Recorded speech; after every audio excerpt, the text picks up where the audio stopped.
Quand on commence à s'intéresser au monde de la magie, des rituels et des sortilèges, on entend vite parler de pleine lune, de nouvelle lune, de Mercure rétrograde et tout ça, tout ça. Tous ces moments dans l'année seraient plus ou moins propices à la magie et au bon accomplissement des rituels.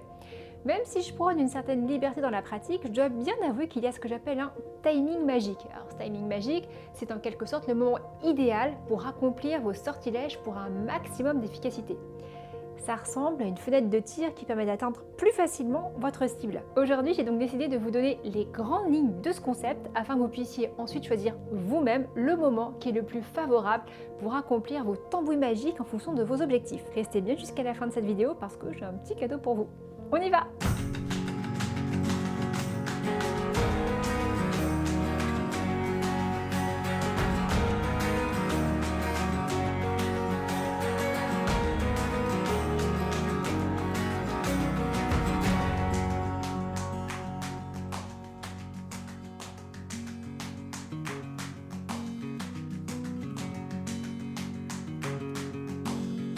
Bonjour à toutes et à tous, bienvenue sur ma chaîne, moi c'est Katie, ici on parle de magie, de sorcellerie, de paganisme et aujourd'hui on aborde un sujet fort utile, à savoir l'efficacité. Alors bien sûr, on a tous envie que nos sortilèges fonctionnent parce que depuis quelques années je vous parle de moult pratiques magiques, de moult rituels, de sortilèges, nous avons donc exploré le comment on fait, mais je crois n'avoir jamais abordé avec vous la question du quand.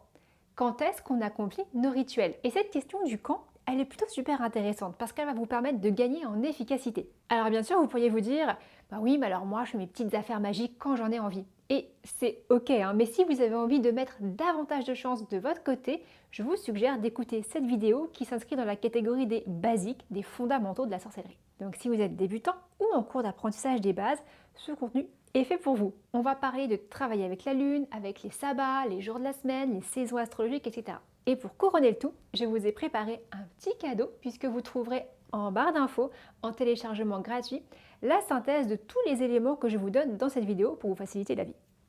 Ce que j'appelle le timing magique, c'est donc, vous l'avez compris, le meilleur moment pour accomplir une action magique. C'est en définitive la qualité de l'instant. Certains parlent de temps sacré, mais moi j'aime pas trop cette appellation parce que selon moi, chaque instant est sacré. En revanche, chaque instant n'est pas propice à tout et n'importe quoi.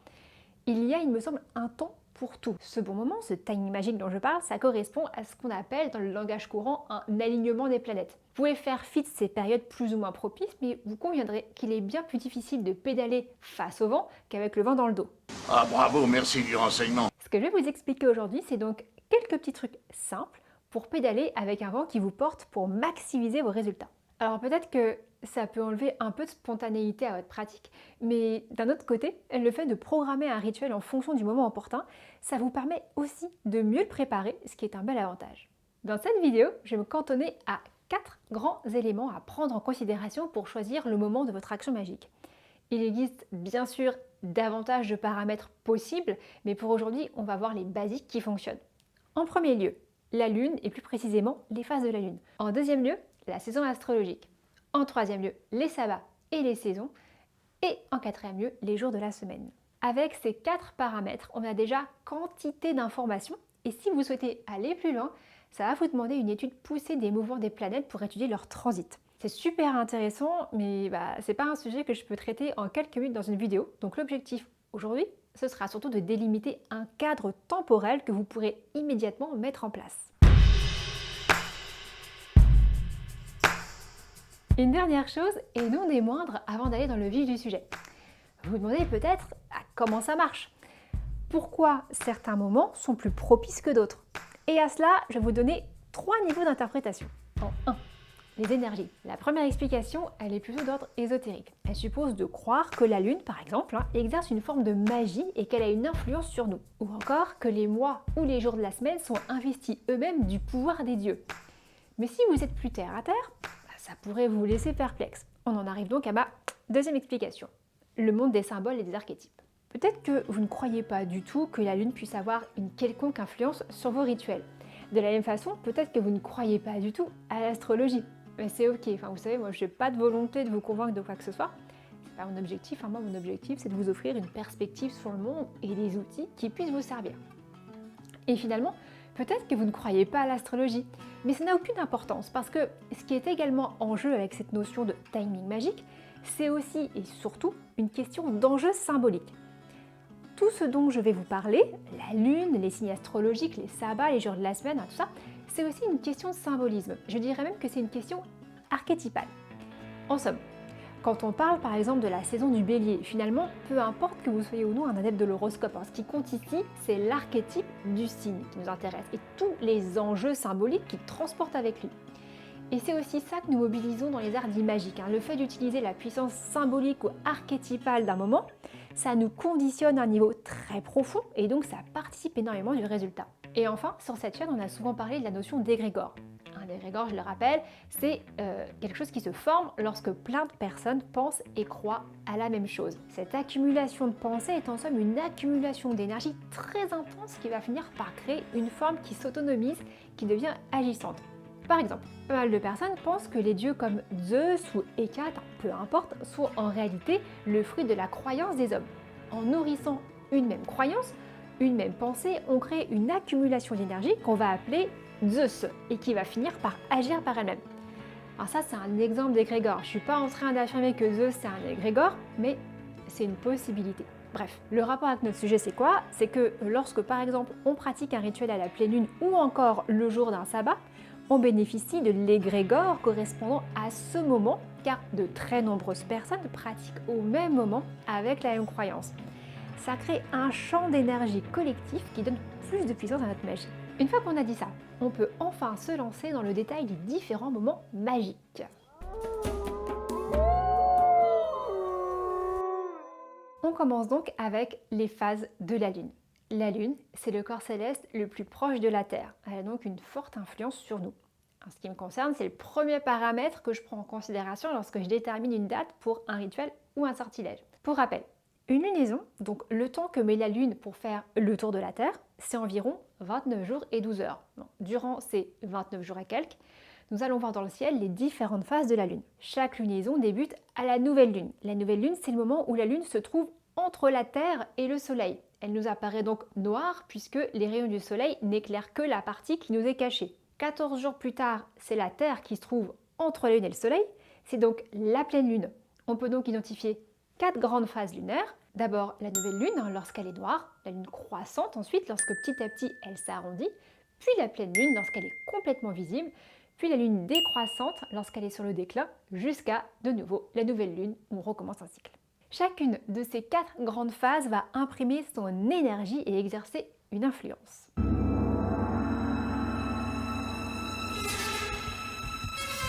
La nouvelle lune donc, c'est le jour 1 de la lunaison. C'est propice à la réflexion. C'est le moment de vous interroger sur vos intentions pour le nouveau cycle qui s'ouvre. À titre personnel, je ne préfère pas réaliser de rituel à ce moment-là. Je préfère en former l'idée dans ma tête. Pourquoi ne pas faire une liste pour coucher sur le papier les objectifs, nos envies et nos rêves? C'est aussi un excellent moment pour faire un bilan de la lunaison passée ou d'entreprendre un travail de shadow work. Le shadow work, donc le travail de l'ombre, c'est quelque chose que j'évoque dans mon grimoire de Samhain si vous l'avez lu. Ça consiste à se lancer dans une démarche introspective radicalement honnête pour aller identifier les parties réprimées de notre être, donc sortir du déni pour mieux se connaître et s'aimer pleinement. Alors c'est pas un travail facile, c'est même carrément inconfortable, je vous dirais, c'est donc une possibilité qui s'offre à vous à la nouvelle lune si vous le souhaitez, mais bien sûr c'est pas obligatoire. Gardez de toute façon à l'esprit que la nouvelle lune est une phase préparatoire à vos travaux magiques, donc c'est plutôt important. On passe à la lune croissante. Donc, la lune croissante, c'est la phase lunaire qui s'étend entre la nouvelle lune et la pleine lune. Nous sommes donc en phase d'expansion, de croissance. C'est donc le bon moment pour vos sortilèges visant à augmenter, développer ou attirer quelque chose. N'oubliez pas cependant d'aller dans le sens de vos objectifs. Il faut toujours agir. C'est une phase active. Que vous souhaitiez plus d'argent, plus d'amour, plus de confiance, plus de ce que vous voulez, voilà. Ce sont des sortilèges que l'on fera en phase croissante. La pleine lune à présent, ça correspond à peu près au 14e jour du cycle lunaire. C'est un moment d'intensité, c'est un paroxysme énergétique. D'ailleurs, ça arrive souvent qu'on dorme mal les nuits de pleine lune parce que ça apporte par son énergie une forme de nervosité et d'électricité. J'utilise cette phase de la lune pour les actions magiques qui demandent justement beaucoup d'énergie. Je la trouve très appropriée pour tout ce qui concerne le succès, la guérison, la confiance, tout ce qui relève de la révélation d'un secret, la révélation d'un talent, tout ce qu'on souhaite mettre en lumière. Ce qu'il faut comprendre, c'est que la pleine lune, c'est l'idée qu'au cœur de l'obscurité, la lumière est faite. Alors évidemment, c'est aussi un bon moment pour pratiquer la divination et recharger vos pierres et vos cristaux. On passe à la lune décroissante. Donc la lune décroissante, c'est la phase lunaire qui s'étend de la pleine lune à la nouvelle lune. Elle va donc devenir de plus en plus mince dans le ciel. C'est le moment de pratiquer la magie de bannissement. Tout ce qui vise à faire le deuil, couper les ponts, faire sortir quelque chose ou quelqu'un de sa vie, se débarrasser d'une mauvaise habitude, voilà, que sais-je, tout ce que vous voulez. Avec cette phase lunaire, on pratique une magie propre à diminuer ou apaiser. Si vous êtes quelqu'un de nerveux, anxieux, c'est une phase de la lune vraiment précieuse pour redescendre, apporter du réconfort. C'est aussi la phase de lune idéale pour tout ce qui est de l'ordre de la purification. Purifier vos cristaux, purifier votre maison, prendre un bain de purification, tout ça, tout ça. Pour gagner en finesse, lorsque vous travaillez avec la lune, vous pouvez y ajouter une dimension astrologique, ce qui me permet de faire la transition avec le deuxième élément intéressant à prendre en considération lorsque vous déterminez un moment pour votre rituel, à savoir la saison astrologique.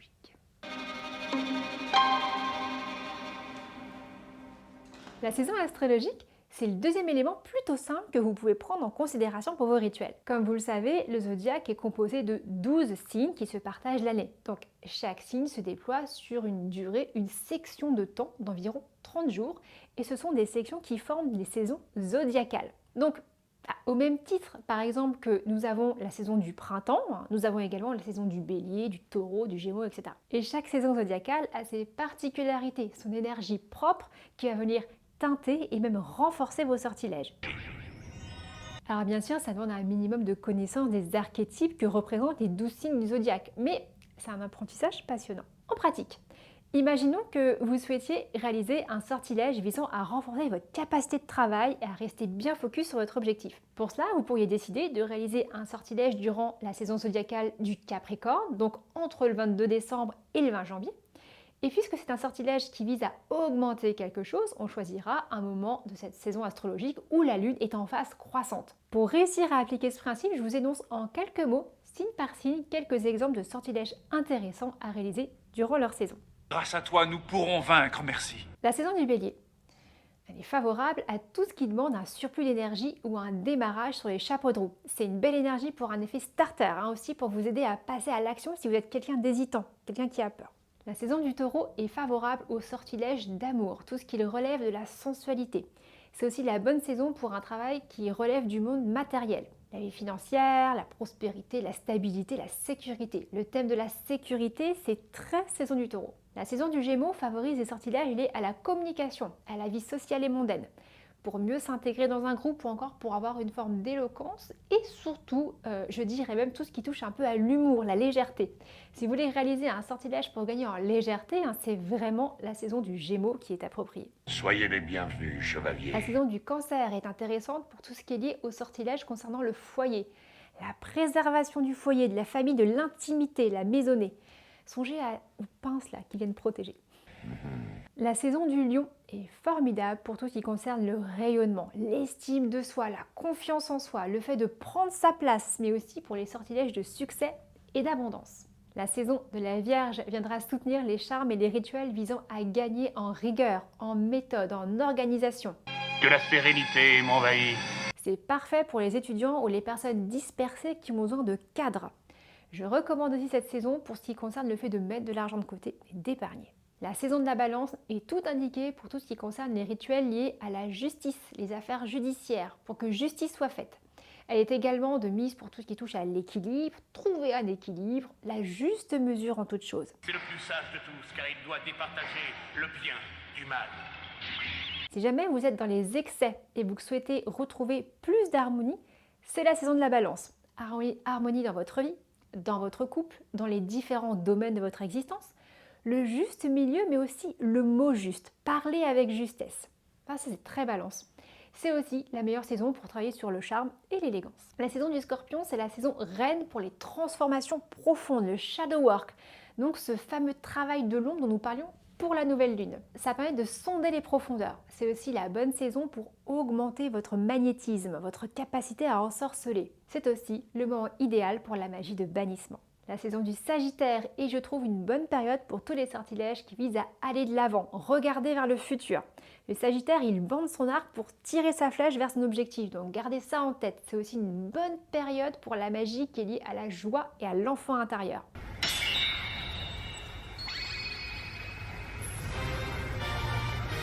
Vous savez, la saison du Sagittaire, c'est pour une bonne partie durant le mois de décembre, donc sur la période de l'Avent, donc où il y a beaucoup de rêves, beaucoup d'effervescence. Vous pouvez mobiliser cette énergie, bien entendu. La saison du Capricorne est fort indiquée pour tous les sortilèges qui concernent la vie professionnelle, notamment lorsque l'on a une forte ambition. C'est idéal pour le leadership, le commandement, mais aussi pour tout ce qui concerne la magie visant à gagner en persévérance.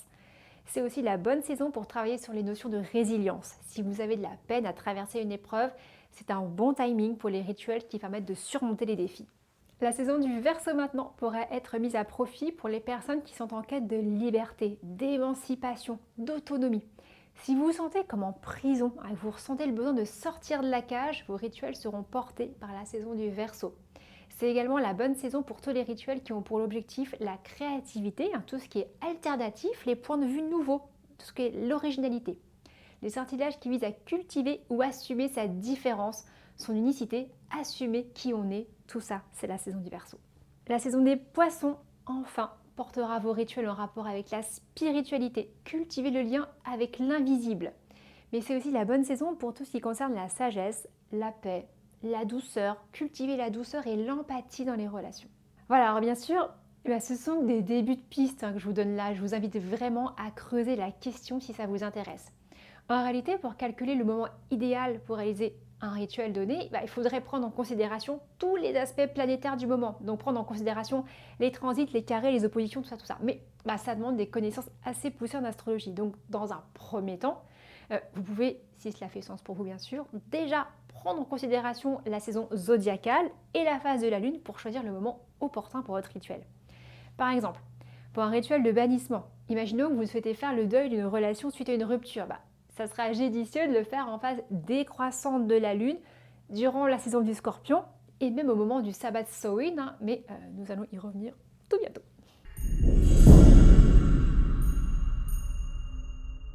Les saisons et les différents sabbats sont également des éléments très utiles à prendre en considération pour vos rituels.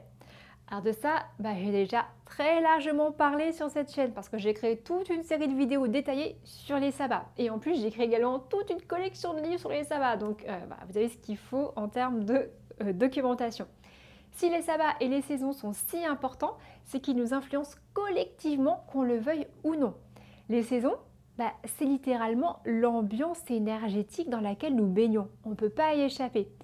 Ce qu'il faut voir avec ça, c'est que c'est la nature tout entière qui vient supporter nos rituels, comme si nos intentions étaient portées par l'énergie du moment, et cela à très grande échelle, puisque finalement, les saisons sont indépendantes de la question de la croyance, elles se succèdent quoi qu'il arrive, et elles déterminent nos actions, notre mode de vie et une bonne partie de nos comportements et de nos émotions. Chaque saison s'accompagne d'un état d'esprit qui est le reflet des forces qui sont à l'œuvre dans la nature. Le printemps, c'est bien sûr la saison du renouveau, avec la montée de la sève et l'arrivée des fleurs. C'est le moment propice pour la magie qui consiste à lancer des nouveaux projets pour donner un coup de starter. C'est également la bonne saison pour tout ce qui concerne les questions de fertilité, attraction sensuelle, libido et amour. L'été qui est un moment d'apothéose, en quelque sorte, ça soutient les objectifs de joie, de rayonnement, de succès, d'abondance, de prospérité et de confiance en soi, essentiellement. L'automne, qui est à la fois un moment d'abondance et de déclin de la nature, ça va favoriser les travaux magiques en lien avec les questions de gestion de type épargne, prévoyance. Mais aussi tout ce qui est en lien finalement avec l'autre monde, la divination, le lien avec les ancêtres, le spiritisme. L'hiver, pour finir, c'est davantage une saison d'introspection qui favorise les travaux de type shadow work, donc le travail de l'ombre ou encore le bannissement. Pour ce qui est des sabbats, on est sur quelque chose d'un peu plus précis et qui me semble, vous le savez, super intéressant pour programmer vos rituels parce qu'on bénéficie vraiment de l'énergie de toute une communauté païenne tout en nous ralliant à des rites parfois très anciens. Moi, c'est l'une de mes façons privilégiées de pratiquer et je trouve que ce sont des moments particulièrement chargés en magie. Bien sûr, vous trouverez en barre d'infos les liens vers mes vidéos dédiées à chacun des sabbats, mais voici un bref résumé des travaux magiques à envisager. Samhain, la nuit du 31 octobre au 1er novembre, c'est le moment idéal pour tous les travaux magiques de type bannissement, travailler avec les ancêtres, spiritisme, divination. J'ai écrit un livre complet là-dessus, n'hésitez pas à vous y référer. Yule, c'est le solstice d'hiver, donc aux alentours du 20 décembre, et c'est aussi les 12 jours qui suivent. Donc de nombreuses formes de magie sont possibles car c'est vraiment à mon sens la période de tous les possibles. C'est le moment de formuler des vœux, de s'autoriser à rêver en grand. Alors là encore, j'ai écrit un livre très détaillé sur la question, je vous y renvoie. Imbolc, c'est entre le 1er et le 2 février. C'est le moment idéal pour tout ce qui concerne la purification, notamment la purification du foyer. Profitez-en pour réinstaller vos protections magiques. C'est aussi la période qui favorise la magie des bougies. J'ai fait une vidéo également complète sur la magie des bougies, je vous la remets ici et en bas. Ostara, l'équinoxe de printemps aux alentours du 20 mars, c'est un temps particulièrement propice pour la magie de renouveau. Les nouveaux projets, les nouvelles idées, donner corps à vos idées, semer les graines, que ce soit au niveau symbolique ou physique. Le jardinage, la magie verte en général, tout ça c'est favorisé. C'est aussi le moment parfait pour tout ce qui concerne les questions de fertilité, fécondité, maternité, parentalité, tout ce qui a trait à l'enfance. Beltane, entre le 30 avril et le 1er mai, c'est un moment qui soutient les travaux féeriques, donc le lien avec le petit peuple. C'est aussi le bon moment pour la magie d'amour, la magie des nœuds et tout ce qui touche à l'attachement entre les êtres. Lita, le solstice d'été aux alentours du 20-21 juin, c'est le temps parfait pour la cueillette de vos plantes destinées à vos sortilèges. Le soleil est à son apogée, donc on profite de ce surcroît d'énergie. Lita, c'est également un moment très propice à la magie en lien avec la musique, le chant et la magie de l'eau. Lunasa, le 1er août, c'est le sabbat le plus approprié pour les travaux concernant la prospérité, l'abondance. On est également sur un moment de choix pour cultiver la confiance en soi, le rayonnement. Mais bonne, l'équinoxe d'automne aux alentours du 20 septembre, c'est le moment approprié pour la magie de la terre, tout ce qui touche à la matérialité, à la vie ici-bas. Alors, je pense notamment à la magie des fourneaux, donc la Kitchen Witch, mais aussi tout ce qui est en lien avec votre vie financière. C'est aussi et surtout un moment de gratitude et à ce propos, je trouve que la gratitude tient une place importante dans les processus magiques, mais de cela, nous reparlerons à une autre occasion. Voilà pour un très bref résumé des actions magiques qui seront soutenues par les sabbats de la roue de l'année païenne. Il faut vraiment considérer ces moments-là comme des pics d'énergie dans l'année qui sont soutenus à la fois par la nature, la communauté païenne, mais aussi par des siècles de folklore et de traditions accumulées, ce qui en fait véritablement des moments de choix pour vos actions magiques.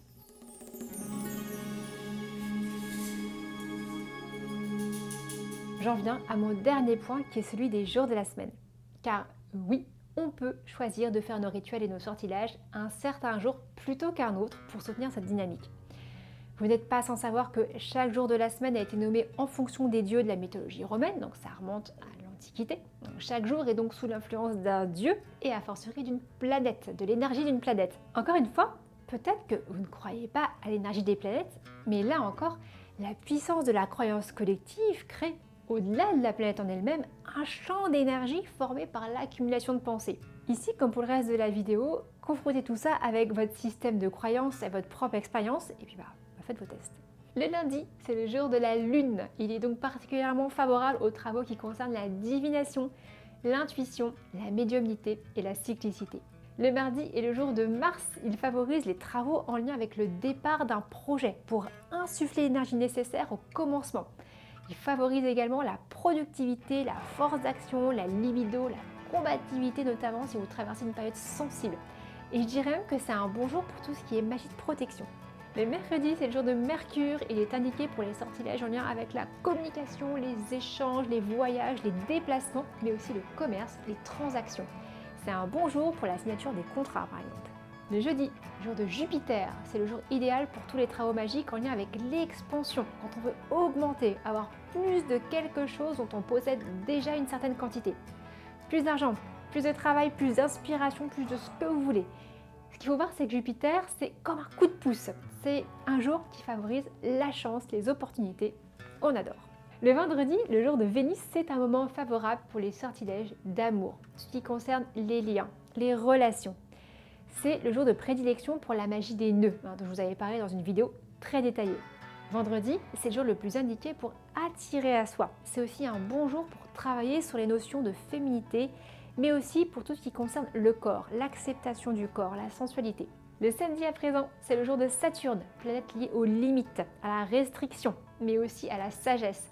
C'est donc un jour idéal pour la magie de bannissement, mais aussi de protection. C'est aussi, à mon sens, un jour idéal pour les sortilèges qui visent à faire accroître la persévérance, la résilience et l'opiniâtreté. Et enfin, le dimanche, le jour du soleil. Alors en français, ça semble pas évident quand on dit dimanche, mais en anglais, on dit bien Sunday. En allemand, on dit Sonntag. Je sais pas si je prononce bien. En français, dimanche, ça vient du latin Dies Dominica, donc le jour du Seigneur. Vous savez que Dieu a très souvent été associé au soleil et au principe de lumière dans les religions. Donc, de fait, le dimanche, c'est le jour idéal pour travailler sur les notions de rayonnement, de confiance en soi, d'abondance et surtout sur la joie. Mais c'est aussi, à mon sens, le jour idéal pour tout ce qui touche à l'espoir, le renforcement de la spiritualité et des pratiques, mais aussi la santé et la guérison. Je conseille également ce jour-là pour travailler l'état d'esprit d'ouverture, l'optimisme, favoriser une perspective joyeuse sur le monde. Voilà en somme de bonnes pistes pour préparer vos rituels, pour vous permettre de choisir le moment idéal pour vos travaux magiques. En barre d'infos, vous trouverez le lien qui vous permettra de télécharger gratuitement un récapitulatif de tout ce que je viens de vous dire, ce qui est très pratique, c'est cadeau. Et encore une fois, et c'est très important pour moi de le rappeler, faites vos propres expériences. Moi, je crois profondément que chaque instant est sacré et qu'à chaque instant de nos vies, nous avons le pouvoir de créer quelque chose. Le référentiel que je viens de vous donner n'est là que pour vous permettre de jouer avec les énergies qui vous entourent, de les utiliser. Mais revenez-en toujours à vous. Le plus important, c'est pas le référentiel, le plus important, c'est vous. C'est vous le créateur, c'est vous la sorcière, le sorcier, le magicien, la magicienne. Bref, rappelez-vous que le pouvoir est surtout en vous. Merci de m'avoir écouté, n'hésitez pas à liker cette vidéo, à me retrouver sur mon compte Instagram, sur mon compte Ketty-Adastra pour des petits partages magiques au quotidien. Et puis, je vous invite à commenter cette vidéo. À très bientôt!